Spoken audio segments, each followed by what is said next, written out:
है अब पर्दा,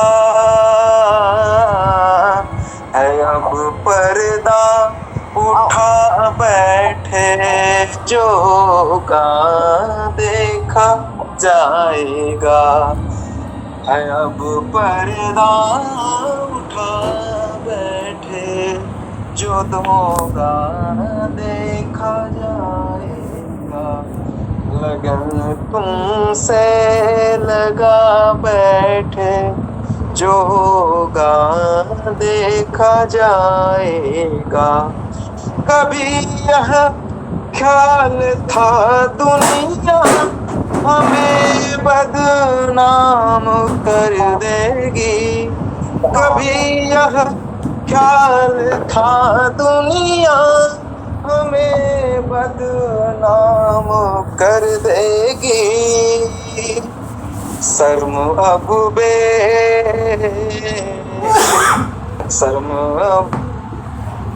बेच खा बैठे जो होगा देखा जाएगा।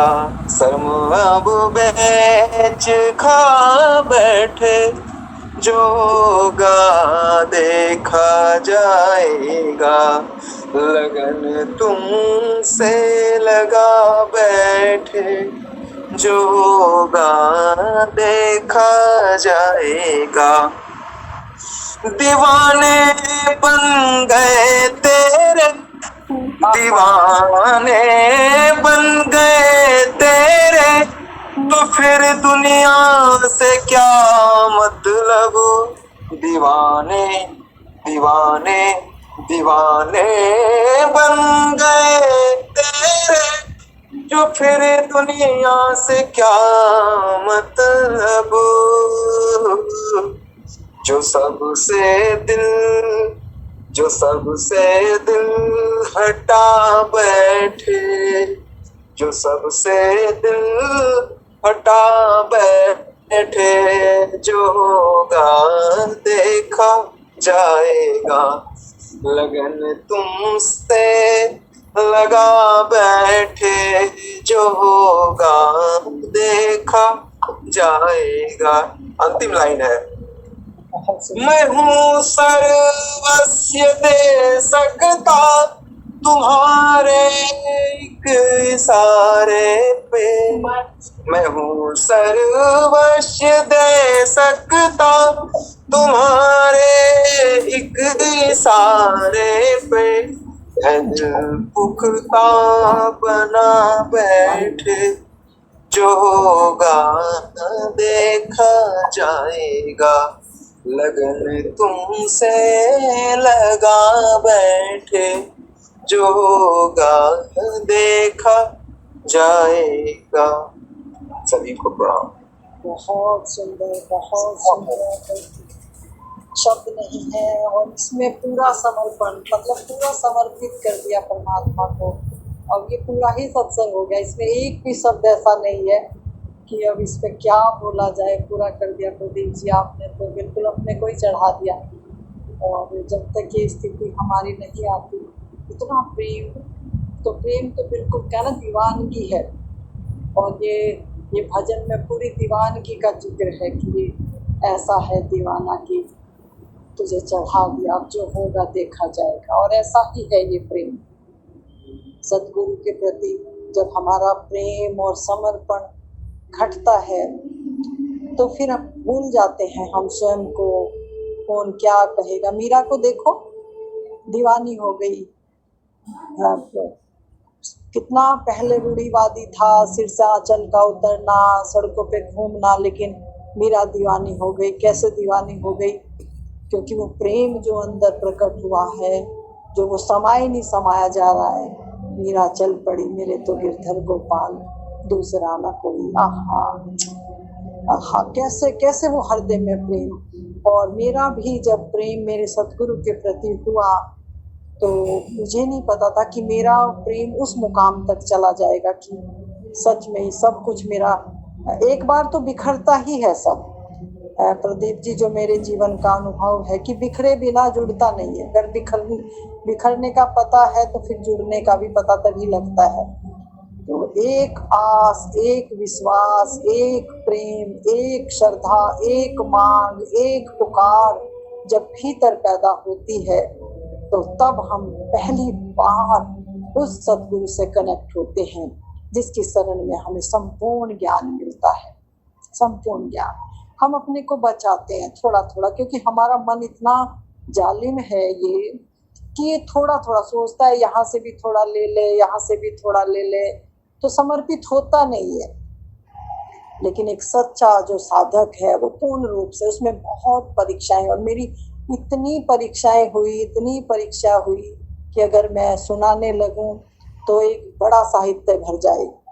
और ये परीक्षा से गुजर के ही जब तपता है ना, कहना कि जब कुंदन तभी बनता है जब ही उसके गहने बनते हैं। सोना जब बिल्कुल अग्नि में तपाया जाता है तब वो श्रृंगार बनता है, उसके गहने आभूषण बनते हैं। तो साधक भी जब तक पकेगा नहीं, तपेगा नहीं, तो वो सत्य कैसे प्रकट होगा, वो प्रेम कैसे प्रकट होगा? क्योंकि हम तो संसार में कभी बच्चे से प्रेम करते हैं, कभी पति से प्रेम करते हैं, कभी, और प्रदीप जी तो सौभाग्यशाली है कि फंसे ही नहीं संसार में, बस खाली मन को खाली करना था। लेकिन हम तो सभी आयामों से गुजरे हैं, सभी आयामों का स्वाद, कहा ना कि हर अनुभव से गुजर कर अनुभव के पार हुए हैं। और जब संसार की व्यर्थता समझ आई कि नहीं, अब यहाँ सुख नहीं है, चलना है, ये देश है बेगाना, ये अंदर में गहरा, बहुत गहरा अंदर में एक भाव, एक संकल्प आया। और संसार के थपेड़े लगते लगते लगते, क्योंकि हृदय और मन सरल था, और सत्संग जो संस्कार पड़े हुए थे सतगुरु के पहले से, उनका एक ही शब्द मेरी अंतर चेतना में, मेरे हृदय में गूंजता था कि तुम्हारे भीतर मालिक बसता है, तुम्हारे भीतर वो आयाम है जहाँ संसार नहीं व्यापता, तुम्हारे भीतर वो आयाम है जहाँ दुख सुख नहीं है, तुम्हारे भीतर वो आयाम है जहाँ से फिर आवागमन, फिर लौटना नहीं होता, गर्भ की आवश्यकता नहीं है। इस मुक्ति का अगर तुम्हें स्वाद लेना है तो किसी जीवंत सतगुरु की शरण में बैठकर उस ज्ञान को हासिल करो और बात को समझो। साधन अभ्यास करते हुए तुम धीरे धीरे अपने मंजिल मकसूद तक पहुंच जाओगे। लेकिन मैं देखती थी कि महाराज जी के पास इतने लोग आते थे, भीड़ आती, लेकिन किसी के दुख दूर होते मैंने नहीं देखे। सब शिकायतों से भरे रहते थे, महाराज जी हमें मकान नहीं है, हमारी नौकरी नहीं है, हमारी दुकान नहीं है, हमें पैसे में हानि हो गई, हमारे बच्चा नहीं होता। तो महाराज जी सबको प्रसाद दिया करते थे, और सबके काम, क्योंकि उनकी श्रद्धा थी, विश्वास था, समर्पण था, प्रेम था, तो उनका संसार बनता चला जा गया। तो सतगुरु कहा करते थे कि सतगुरु वो है थानियों की थान, जो तुम्हारा ये लोक भी सुधारता है और परलोक की भी तैयारी साथ साथ करा देता है। क्योंकि तुम्हारा अगर ये लोक सुखी नहीं होगा तो परलोक सुहेले आसान नहीं हो सकता।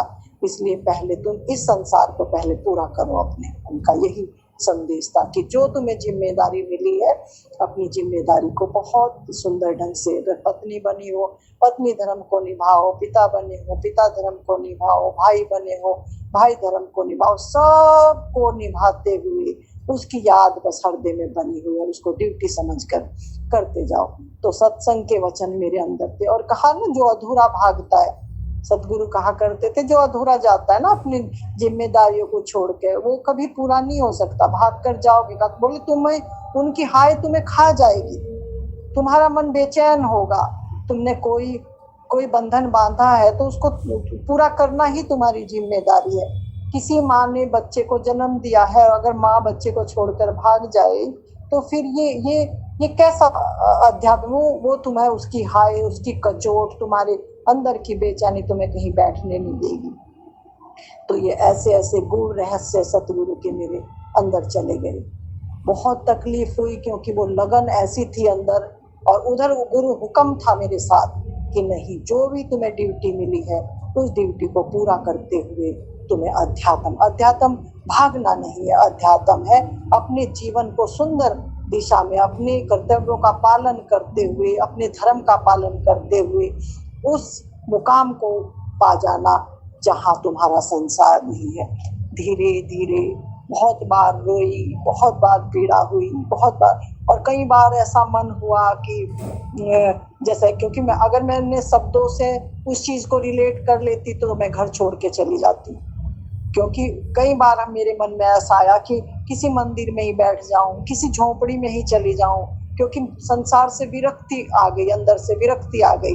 लेकिन सतगुरु का हुक्म था कि कहाँ जाओगे, तुम्हारा मन तुम्हें चैन से बैठने नहीं देगा, जिसको छोड़ के आ जाओगे वो ही चित्मा तुम्हारे चिंतन बनेगा और वही तुम्हें बार बार इस संसार में वापस लाएगा, छोड़ना नहीं है। तो सभी धर्म का पालन करते हुए, अपने कर्तव्यों का पालन करते हुए एक बहुत अच्छी पत्नी बनी, बहुत अच्छी माँ बनी।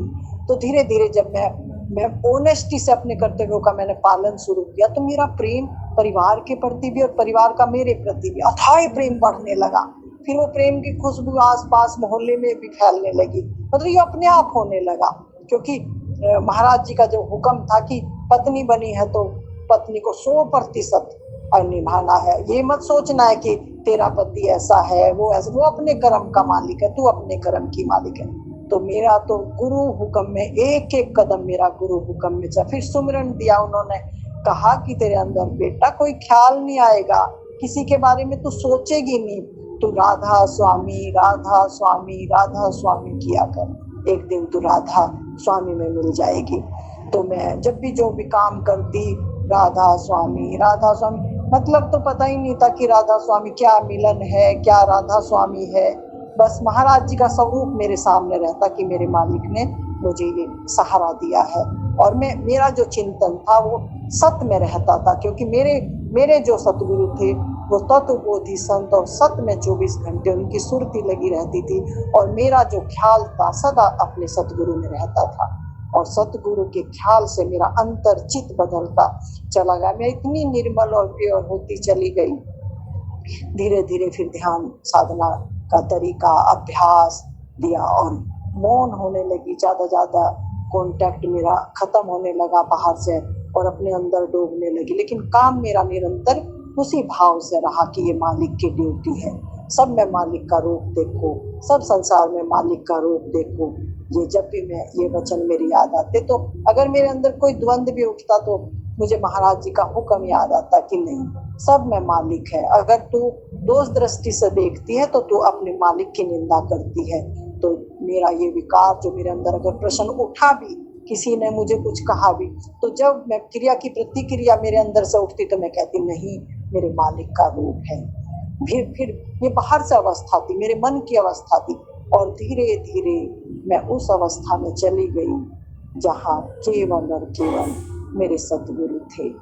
मेरी सतगुरु ने पकड़ी बाह, नहीं तो मैं रह जाती। उन्होंने पता भी नहीं चलने दिया, धीरे धीरे मुझे वो मार्ग देकर सत्य का मार्ग। ना मैंने घर छोड़ा, ना मैंने परिवार छोड़ा, ना मैंने कोई अपना ऐसा धर्म छोड़ा कि मैं अपने काम से हटी, लेकिन मेरे चित्त का जो चिंतन था वो बिल्कुल उसमें ही जैसा एक बिल्कुल खूंटे से बंधा हुआ, बिल्कुल ऐसा प्रगाढ़ था मेरे चित्त का चिंतन कि मेरा चित्त का चिंतन एक सेकंड भी नहीं बदलता था। और मुझे ऐसा हुआ बीच में कि भूख प्यास लगनी बंद हो गई, क्योंकि वो चित्त का चिंतन मेरे इतना अंदर चला गया कि मैं इतना काम कर लेती, मुझे यही याद नहीं रहता, ख्याल ही नहीं रहता कि मैंने काम किया है। मैं उसमें भूल जाती, मतलब अपने आप को राधा स्वामी राधा स्वामी राधा स्वामी राधा स्वामी करते करते करते करते मैं स्वामी से जा मिली।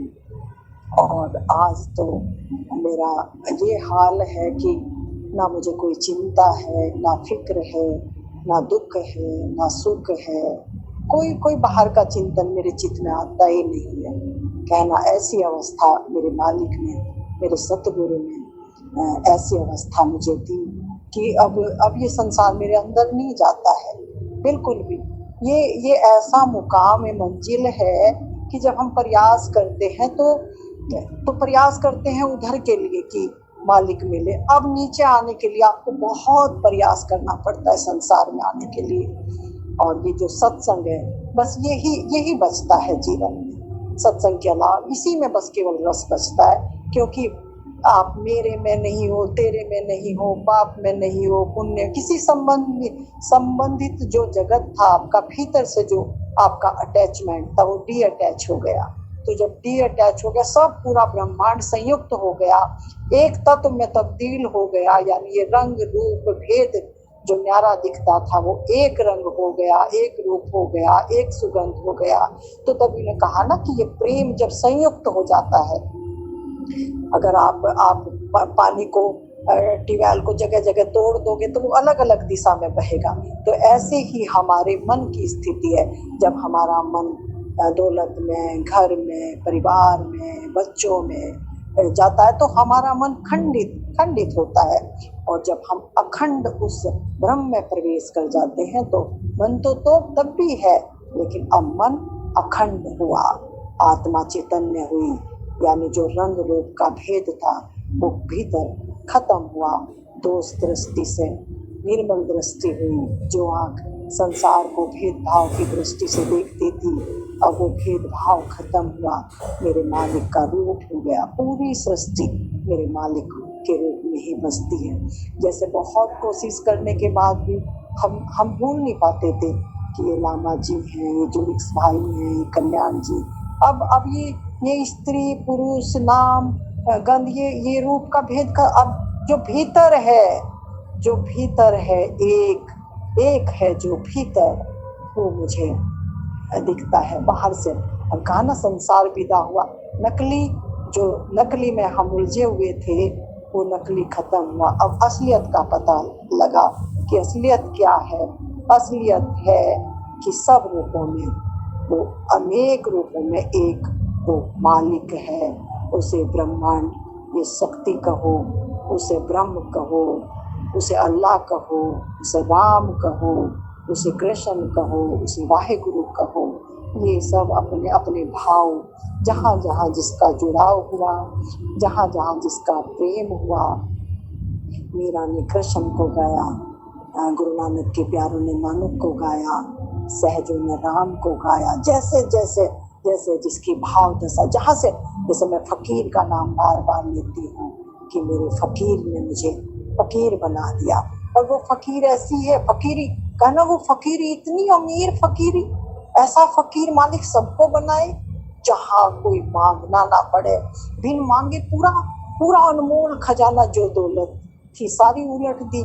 कहा करते थे मेरे फकीर बहुत बार कहा करते थे कि गुरु मिले फिर क्या कमाना, तुम प्रयास करते हो, तुम मांगते हो, लेकिन अगर तुम श्रद्धा से गुरु की शरण में बैठ गए, गुरु के चरणों में, तुम्हें कमाई करे वाला गुरु मिला है, तुम्हें तत्वबोधि संत मिला है, तुम ये कम बड़ी बात है कि तुम बस बैठ जाओ, आंख बंद करो। वो मालिक अपने आप सब कुछ करता है, लेकिन हमें भरोसा नहीं आता, हम विश्वास नहीं करते। हम सोचते मेरे करने से होगा, मैं करूँगा तो होगा। जब हम कर करके थक जाते हैं तो एक स्थिति हमारे अंदर ऐसी आती है कि मन, मस्तिष्क, इंद्रियां, ज्ञान इंद्रियां, कर्म इंद्रियां सब शिथिल पड़ जाती हैं, सब शिथिल।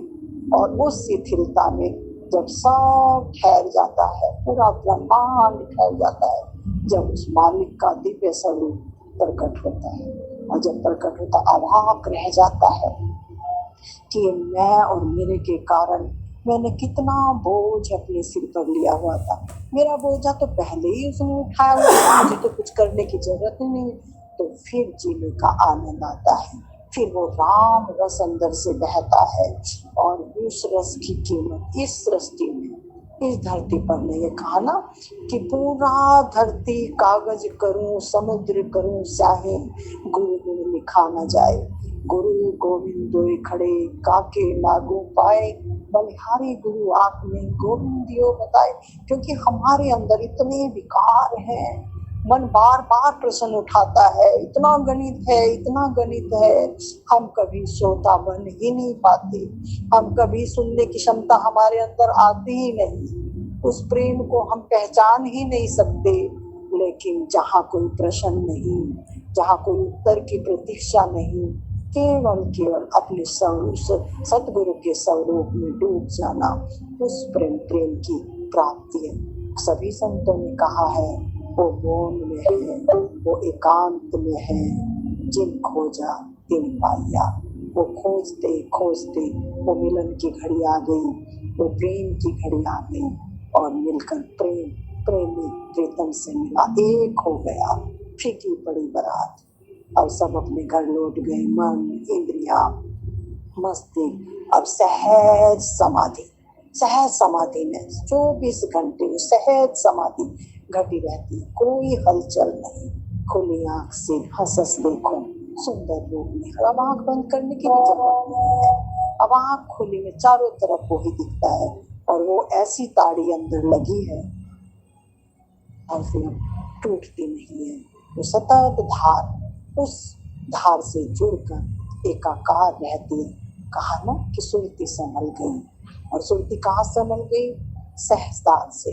सहजदार पर अपने वहां जो सहजदार कमल कहा संतों ने, वो खिल गया और चारों तरफ प्रकाश ही प्रकाश हो गया।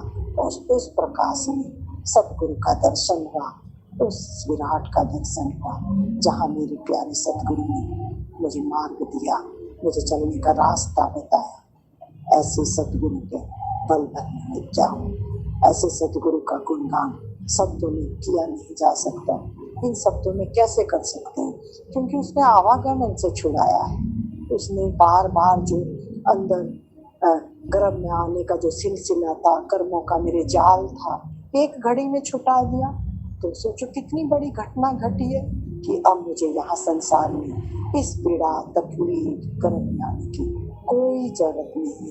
रहस्य खुल गया, भेद समझ में आ गया। ना कहीं आना ना कहीं जाना, आप ही में आप समाना। सुरती जहाँ से आई थी वही समा गई, बस बात खत्म हो गई। अब पहला कदम भी समर्पण और अंतिम कदम भी समर्पण, यानी सतगुरु ने अपना रूप बना लिया, एकाकार। अब सतगुरु में मुझ में कोई भेद नहीं है। लेकिन एक बात बहुत बहुमूल्य है, बहुत ध्यान रखने योग्य है।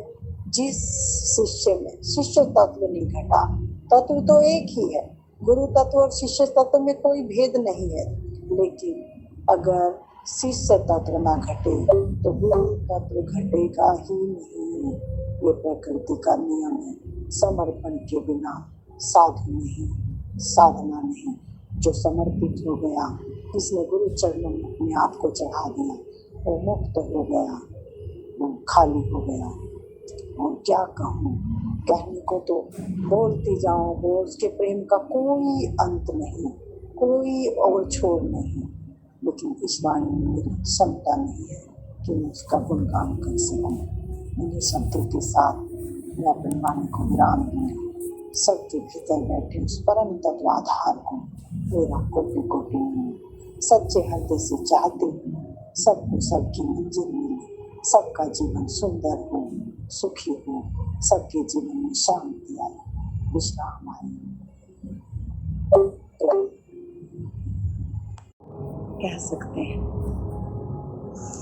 माता जी, आप के चरणों में समर्पण है हमारा। तो आपके शब्दों को सुनते सुनते मस्त को याद हुए प्रेम में कोई शब्द ही नहीं बचता।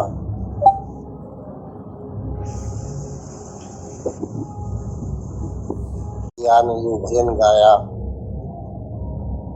लगन लगा बैठे हम तुमसे, लगन लगा बैठे, जो होगा सो देखा जाएगा। हम तो तुमसे लगन लगा बैठे, बस अब तुम आप ही आप हैं, हम तो आपको ही सुनते रहते हैं। और एक निवेदन जरूर मैं करना चाहूँगा आपसे कि जो चैनल पर जो रिपोर्टिंग करता है आप, मैंने कहा अभी विस्तार करें आगे जो अच्छा कहना चाहें। वहाँ तो इंदिरा बहन है, बहन जी है, और राजेश पटेल भैया हैं, कुछ बोलना चाहें तो बोल सकते हैं। अरुण भैया हैं, अरुण प्रवाहा भैया, जी जी दीपक भाई, ज्योति दीदी भी है। अभी स्वामी जी भी आए थे, हम कॉल पे चले गए, कॉल से आए तो हम ये जानते हैं कि जब तक प्रेम की छटा नहीं होती है, ये साधना वाले संजय भैया, राजेश भैया, ये लोग माइक आ जाते हैं तो बोलने नहीं देते हैं। इस समय जीवन से भरपूर हमारे लोग के बीच में ये जैसे कल्याण बाबा जी हैं, बिंद्रा बहन हैं, ज्योति दीदी हैं, अब उसमें जो है ये लोग साधना में हम लोग को सुखाए दे रहे हैं। तो देख रहे हैं कल्याण बाबा इतना हंसते खेलते थे, अब आजकल बहुत शांत हुए जा रहे हैं और ये हमें बहुत खराब लग रहा है। इससे ग्रुप का जीवन मिटा जा रहा है और जीवन सबसे बड़ी चीज है, वो प्रेम में ही मिलता है। तो यही हम कहेंगे सबसे निवेदन कि कल्याण बाबा हैं, बिंद्रा बहन है, अपने भावों को कोई दबाए ना। और ये मम्मी माता जी का जो टाइम होता है, इसमें आप लोग अपने दिल के हृदय से जो प्रेम भाव उठते हैं या जो भी आपके अंदर आ रहा है जीवन, वो प्रकट करें। आप लोग जरा सा भी संकोच ना करें। बहने दें अपने आप को, क्योंकि बुद्धि को बिल्कुल किनारे रख दें थोड़ी देर के लिए, बहने दें। ना किसी से, ना हो किसी से हमारा नाता, ना हम किसी का सहारा ढूंढे, रहे सदा हम तेरे ही सहारे, दयालु दाता कृपालु स्वामी, हमें भी दे तार लाखों तारे, दयालु दाता कृपालु स्वामी। उसने लाखों को तारा है और तारता ही जा रहा है, तारता ही जा रहा है, तो हमें कैसे छोड़ सकता है? तो सबको एक समान प्रेम करता है, एक समान प्रेम। तो जो शरणागत हो गया, जिसने बुद्धि को अपनी एक तरफ रख दिया, सरेंडर हो गया, सतगुरु की शरण में समर्पित हो गया, वो उसका सवाल ही नहीं कि वो रह जाए। कहना सतगुरु इतना प्रेम, तुम एक कदम चलो, ये बिल्कुल सच्ची बात है, मैं अनुभव से कह रही हूँ कि हमें समर्पण नहीं करना आता है, हम समर्पित नहीं होते हैं और जीवन की बाजी लगाए बिना जीवन नहीं मिलता है। सोचो ना कि या तो मृत्यु को आप स्वीकार करो या फिर सत्य को खोज करो। एक नाव में दो सवारी नहीं हो सकती। और बुद्धि मन ये संसार का है, हमने संसार से लिया है। जिस दिन हमारा शरीर यहाँ छूटेगा उस दिन ये मन बुद्धि यहीं विलीन हो जाएंगे। लेकिन जो हमारी वास्तविकता है, हमारा होना, हमारा स्वरूप है, वो अजर अमर अविनाशी है। उसको न जलाया जा सकता है, न मिटाया जा सकता है, न उसको किसी जंजीर में बांधा जा सकता है। वो निर्बंध है पहले से ही। अपनी उस दिव्यता को पहचान कर उसमें गुरु जाना ही परम सत्य है। सत्य और क्या है? सत्य ये है कि मैं कौन हूँ, क्योंकि जाना यहाँ से सच्चाई है।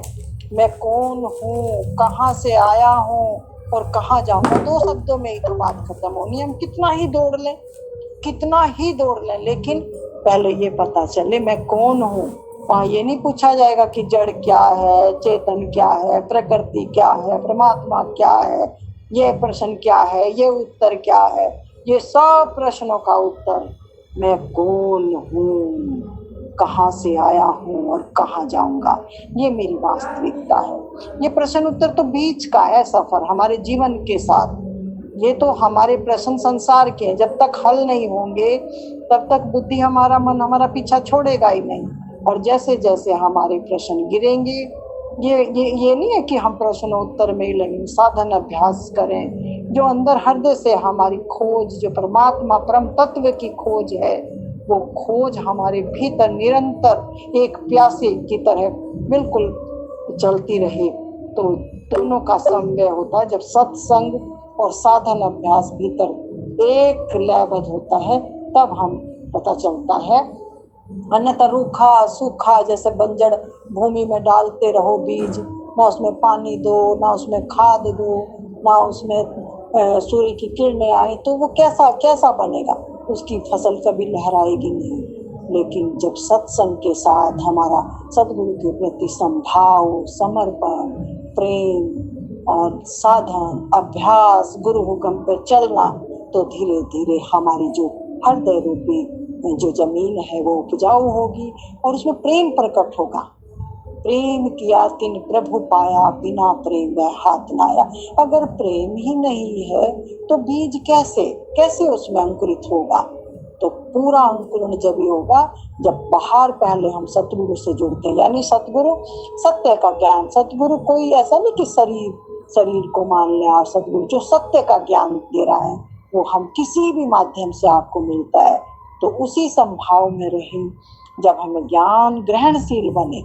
जैसे पानी डालते हम, मिट्टी कैसे सोख लेती है पानी को, ऐसे ही जब सत्य का ज्ञान हमारे चित आकाश में उतरता है तो वो हमारा जीवन बनता है, वो जीवन पनपता है, वो जीवन सर्जन होता है। और जब जीवन सर्जन होता है तो धीरे धीरे चेतना विकसित होती है, बलवान होती है, और वहां जाकर उससे अपनी परम ब्रह्म में मिलकर एकाकार हो जाती है। तो ये नियम है साधना के, समझ के। ऐसा नहीं कि समझ खाली क्या करेगी? समझ तो बहुत है यहाँ पृथ्वी पर, बड़े बड़े वैज्ञानिक है, राष्ट्रपति है, प्रधानमंत्री। अभी सुनीता विलियम्स कितने महीने वहां रह गए, चांद पर लोग पहुंच गए, ग्रहों पर लोग, क्या हासिल हो गया? कुछ तो हासिल, फिर भी जन्म मरण में तो आना ही पड़ेगा। कितना ही ज्ञान अर्जित। ऐसे ही ये ज्ञान जो बाहर का है, जो भी हम बाहर से ले रहे हैं, चाहे वो शास्त्रों के माध्यम से है, चाहे वो संतों की वाणी है, केवल और केवल हम संस्कारित हो रहे हैं कि हमारे भीतर वो परम तत्व जहाँ से वो बोल रहे हैं वो भी तो जान के बोल रहे हैं ना। जब जाना है तब ग्रंथों की रचना की ताकि ये मार्ग आसान हो जाए, सुलभ हो जाए, सरल हो जाए, और हम जान जाए कि मेरे भीतर वही शक्ति मौजूद है जो समस्त के भीतर काम कर रही है, समस्त ब्रह्मांड में काम कर, पिंडे सो ब्रह्मांडे, जो मेरे शरीर के अंदर है उसी का फैलाव पूरी प्रकृति पूरे ब्रह्मांड में है। जब बूंद सागर में मिलती है तब इस चीज का हमें बोध होता है, ज्ञान होता है कि मेरा अस्तित्व है ही नहीं, तो चारों तरफ मालिक का अस्तित्व है, मालिक ही प्रकट है और मालिक ही अप्रकट मेरे अंदर है। जैसे जैसे खिलता है तो मालिक भीतर से बाहर प्रकट होता है। जैसे सूरज अपनी पूरी आभा में, नाम तो सूरज है लेकिन सूरज के अंदर जो रोशनी है वह उस ब्रह्म की है। मेरे अंदर जो वाणी है उस ब्रह्म की है। आप सुन रहे हो उसके माध्यम से सुन रहे, फूल खिल रहे हैं उसके माध्यम से खिल, नदियां बह रही हैं, सब उसके माध्यम। जब भीतर के उस तत्व को हम पहचान लेते, अपने भीतर अनुभूति होती है, भेद है तो दृष्टि अभेद होती है, तब वहाँ एक कमल खिलता है, जिसको सहज और कमल और दृष्टि हो गई अपने सतगुरु के दर्शन में सक्षम। जी माइक बंद कर लीजिए। यही है ज्ञान, उस परम अवस्था शांति राम को पाना, ताकि हम वहाँ ठहर जाए, वहाँ घर है जहाँ तो मुझे अपना नीचे जाना ना ऊपर आना, केवल और केवल वहाँ ठहर जाना जहाँ से मैं आया था वहीं समा गया, ना कहीं आना ना कहीं जाना। तो ये जो सारी साधना है हमारी स्वयं की खोज है। किसके लिए साधना है? स्वयं की खोज के लिए, ताकि मुझे बार बार फिर इस जन्म में लौटकर ना आना पड़े। और जो साधन करते हैं, सतगुरु की शरण लेते हैं, तो वो सहज ही उस जीवन मुक्त अवस्था का जीते जी आनंद लेते हैं। मरने के बाद किसने देखा, कौन कहाँ गया, कैसी मुक्ति, हमें क्या पता। लेकिन जो जीते जी स्वयं को जान लेता है वो इस जीवंत धार के साथ जीवन मुक्त अवस्था का आनंद लेता है। और यही उसका रस है, यही राम रस है, यही प्रेम रस है। सभी को मेरा बहुत हृदय से प्रणाम। किसी का कोई प्रश्न हो इससे संबंधित तो आप कर सकते हैं। पारी जी आपकी थोड़ा माइक करीब कर लीजिएगा, बहुत मौका दिया जाए जो भी कहना चाहते हैं अपना भाव।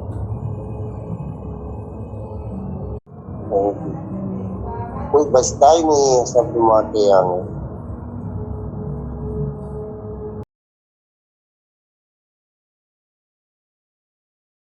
बस फिर कोई अशांति नहीं, केवल केवल परम विश्राम। तृप्ति आ गई, शांति आ गई, संतुष्टि आ गई। अंतिम बात है तृप्ति, शांति और संतुष्टि। अब कोई मांग नहीं, सब मांगों की पूर्ति हो गई। राम रस बह चला, राम रस बह गया।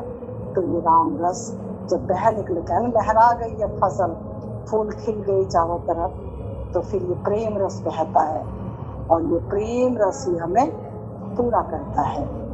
तो सभी को मेरा बहुत बहुत हृदय से धन्यवाद। सभी ने इतने प्रेम से सुना, इतना आनंद लिया इस राम रस का। सबके जीवन में मंगल हो, सबका जीवन खिले, सबका जीवन में प्रेम रस बहे, राम रस बहे। शुभ भावना के साथ सबको मेरा प्रेम नमन, शुभ रात्रि।